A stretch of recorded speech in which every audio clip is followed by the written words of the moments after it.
700 से 750 अरब रुपए के जो सार्वजनिक खरीद प्रोजेक्ट हैं, वित्त मंत्रालय उनमें से चीनी कंपनियों पर लगा पाबंदी हटाना चाहती है। भारत सरकार के साथ हाल ही में जो रिपोर्ट्स निकलकर आई हैं वो सरकारी टेंडरों के बारे में है।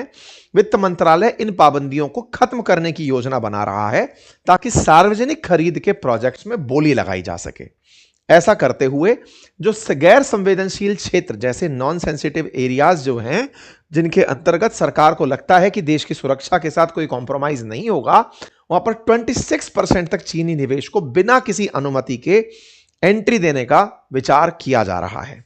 बस कंपनी के अंदर कोई चीनी मेंबर बोर्ड नहीं होना चाहिए। ऐसा विशेष रूप से इलेक्ट्रॉनिक और कंज्यूमर ड्यूरेबल प्रोडक्ट्स के अंदर किया जा रहा है, ऐसी जानकारी निकल कर आती है। जब वित्त मंत्रालय से, जब पीयूष गोयल जी से इस बारे में, एफडीआई के बारे में पूछा गया कि क्या भारत सरकार चीन से फॉरेन डायरेक्ट निवेश की तैयारी कर रही है, तो उन्होंने कहा एफडीआई का तो नहीं प्लानिंग है, लेकिन वित्त मंत्रालय ढील देने का विचार कर रहा है। अब यह क्या कहानी है? तो भारत के अंदर जो सरकारी खरीद है, उस सरकारी खरीद के अंदर चाइना का पैसा आ जाए, प्रोजेक्ट के अंदर वो लोग भागीदार बन जाएं, उसकी तो बात चल रही है।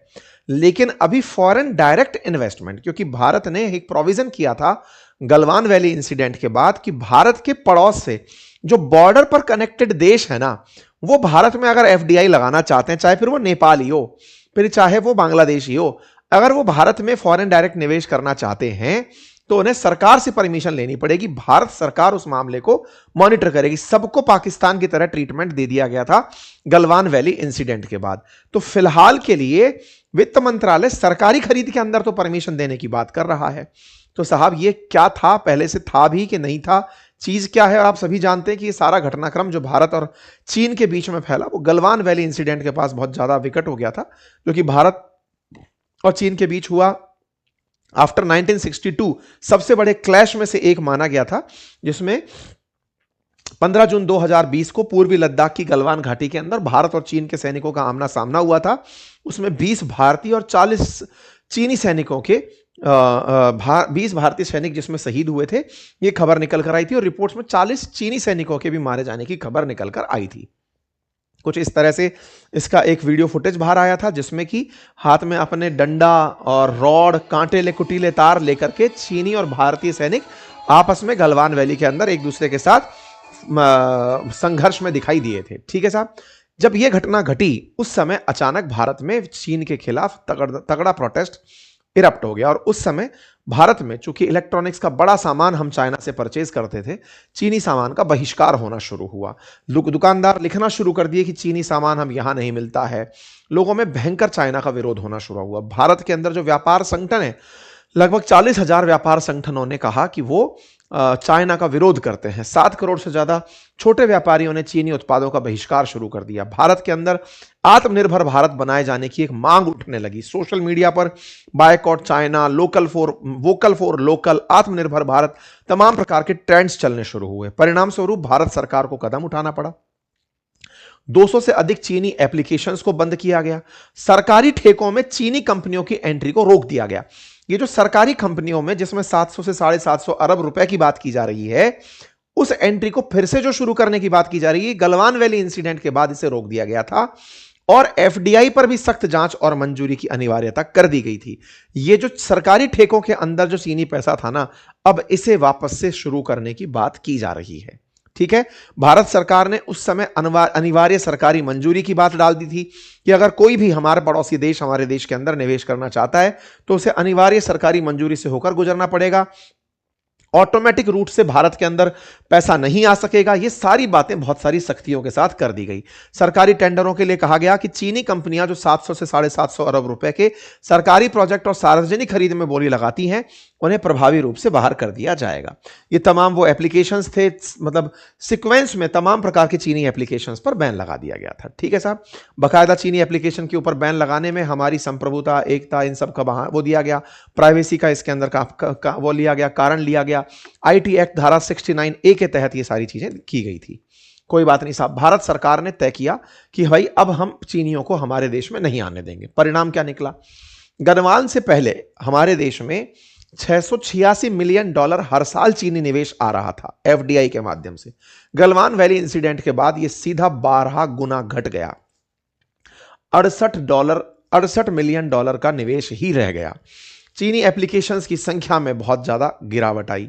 लेकिन जो सबसे बड़ा नुकसान हुआ वो ये हुआ कि पहले चाइना के साथ हमारा जो ट्रेड डेफिसिट था वो $48 बिलियन का ही था, लेकिन गलवान के बाद वो बढ़कर के $106 बिलियन पहुंच गया। मतलब क्या हुआ, इसका मतलब समझिए, हमने ये सारे काम तो कर दिए लेकिन चाइना से इंपोर्ट नहीं रुक पाया। हमारे जितने भी बायकॉट थे वो केवल बयानी बायकॉट रह गए, उनका ग्राउंड पर असर नहीं दिखा। पहले भारत चीन से जो व्यापार करता था उसमें एक्सपोर्ट वर्सेस इंपोर्ट में जो हमें नुकसान होता था वो $50 बिलियन का होता था, मान लीजिए, वो बढ़कर के $108 बिलियन तक पहुंच गया, डबल हो गया। ऐसा क्यों? क्योंकि हम एक्सपोर्ट नहीं किए, उनने भी हमारे पर बैन लगा दिए, लेकिन उनके यहां से इंपोर्ट लगातार जारी रहा।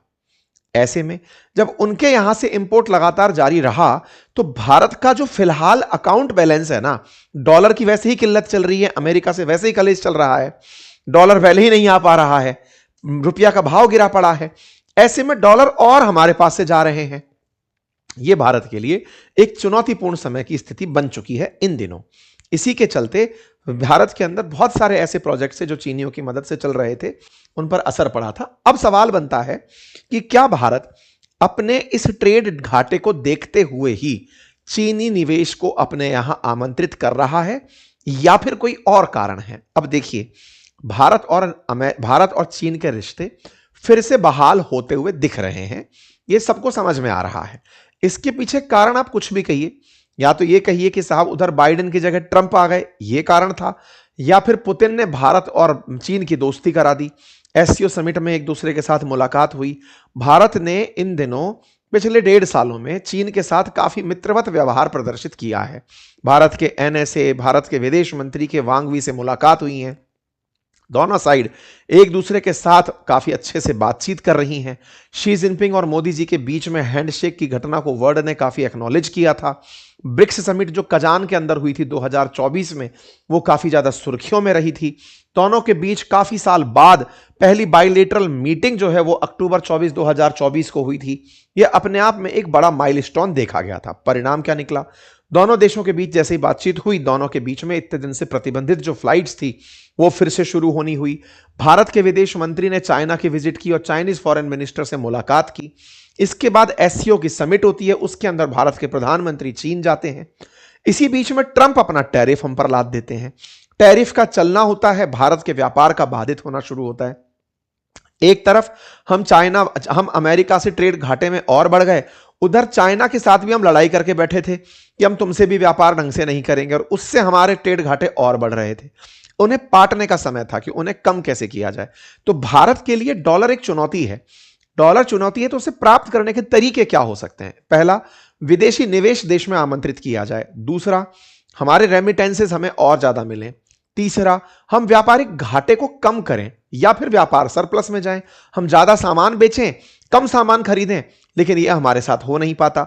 तो हमारे बिल कम हो, लेकिन बिल के लिए हम इंपोर्ट एक्सपोर्ट भी ज्यादा करें। तो उसके लिए जरूरत है कि हम चाइना के साथ ट्रेड को बैलेंस करने निकलें। इससे भारत को धीरे धीरे चाइना के साथ रिश्ते सामान्य करने की आवश्यकता महसूस हुई। लेकिन हां, इस बीच में भारत ने काफी सारे काम किए। पीएलआई यानी प्रोडक्शन लिंक इंसेंटिव स्कीम देके भारत के बहुत सारे सेक्टर्स जिन्हें हम प्रमोशन दे सकते थे उन्हें प्रमोट किया गया। 2 लाख करोड़ रुपए की भारत सरकार के द्वारा देशी कंपनियों को सहायता दी गई ताकि वो अपने लेवल पर प्रोडक्शन बढ़ा सकें। परिणाम भी हुआ। सोलर सेल्स के अंदर भारत ने बड़ा काम किया।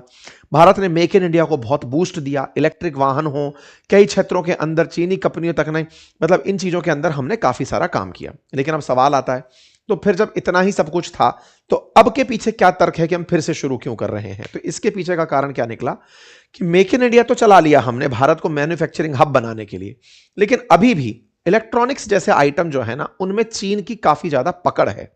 चीनी निवेश के बिना भारत की उत्पादन क्षमता फिलहाल धीरी पड़ी हुई है।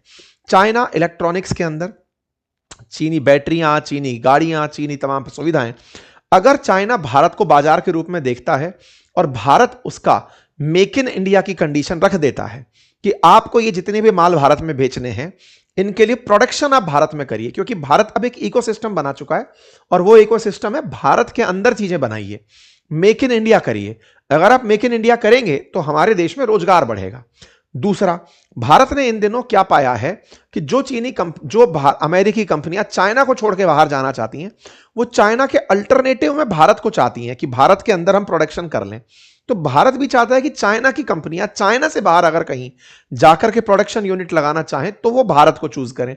इस तरह से हमारा ट्रेड डेफिसिट बहुत घट जाएगा, क्योंकि अभी हमें एक्सपोर्ट करना पड़ता है, हमें अभी इंपोर्ट करना पड़ता है चाइना से, तो बहुत सारा डॉलर बेचना पड़ता है। अगर चीनी कंपनियां भारत में ही आकर माल बनाकर हमें बेचेंगी तो हमारे देश के अंदर से एक्सपोर्ट मतलब जो ट्रेड डेफिसिट है ना वो कम होगा। मेक इन इंडिया के तहत इंडियन रुपीज में ही हम उनके साथ में व्यापार कर पाएंगे। लेकिन हां, ऐसा नहीं है कि इस पूरी प्रक्रिया में हम सुरक्षा जांच को किनारा कर देंगे। सेंसिटिव सेक्टर्स जितने भी होंगे उनके अंदर हम चीनी कंपनियों पर प्रतिबंध अभी भी जारी रखेंगे।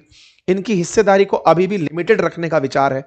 लेकिन कुल मिलाकर जो हमारा ट्रेड घाटा बढ़ते बढ़ते मतलब बिलियंस में चला गया है, ट्रेड डेफिसिट अब $100 बिलियन के आसपास चल रहा है, इसे कम करने की आवश्यकता है। विचारणीय बात है ना, कहां हम 40-45 बिलियन डॉलर के आसपास चल रहे थे, अब $100 बिलियन के आसपास चल रहे हैं।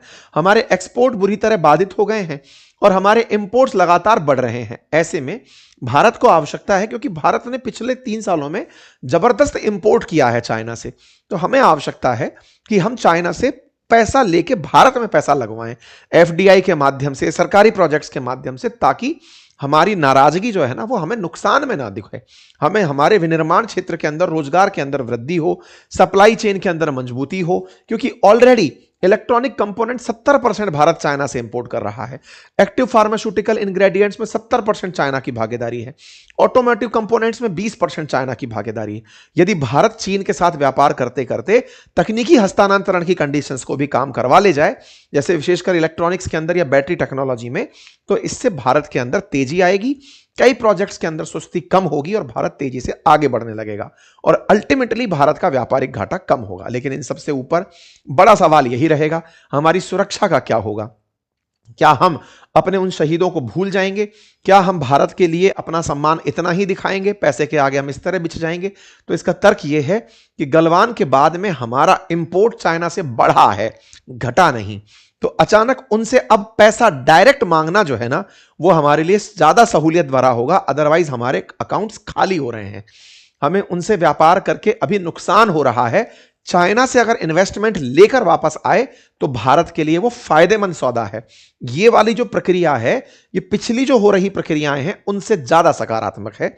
उम्मीद है कि आप इस बात को समझ पाए। ठीक है साहब, फिलहाल के लिए इतना ही। बाकी आप लोग इस विषय पर क्या सोचते हैं, अपनी राय जरूर कमेंट बॉक्स में रखें। चैनल पर नए हैं तो चैनल को सब्सक्राइब कर लें। बातें बाजार की एप्लीकेशंस को भी चेक करें, हमने उस एप्लीकेशन पर अपने काफी बेहतरीन कोर्सेज शेयर किए हुए हैं, आप जाकर उन्हें चेक कर सकते हैं। Thank you so much.